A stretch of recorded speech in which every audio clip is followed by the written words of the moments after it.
અરવલ્લીના મોડાસામાં અખિલ ભારતીય પરિવાર પાર્ટી દ્વારા વિરોધ પ્રદર્શન કરવામાં આવ્યું હતું।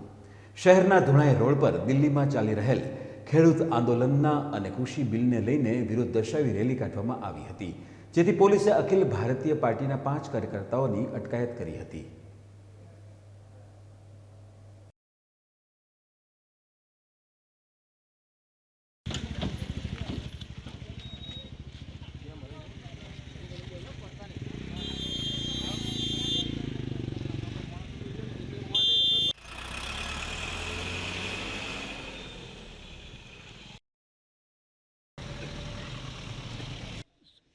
સરકારે જે કિસાન કાયદો વગર સંવાદે ઘડી કાઢ્યો એના હિસાબે આજે દિલ્હીની અંદર સિંધુ બોર્ડર ઉપર 50થી 60 કિસાનોનું અવસાન થયું, પરંતુ આ સરકાર સિંધુ બોર્ડર 50 કિલો નજીક થાય ત્યાં પણ મળવા જતા નથી અને આપણા વડાપ્રધાન શ્રી છેક કચ્છ ભુજ મળવા માટે આવે છે।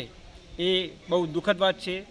એના માટે આજે અમારા ગુજરાત રાજ્યની અંદર મોડાસા ખાતે અમે એક કિસાનોના સન્માન માટે એક આયોજન કર્યું હતું રેલી માટે, પરંતુ આજની જે સરકાર છે એ એમના માટે રેલી માટે કોઈ કાયદો કાનૂન જેવું લાગતું નથી, પરંતુ આમ જનતાને જો કોઈ રેલી કરવી હોય, આ કરવું હોય તો બહુ અઘરી વસ્તુ છે।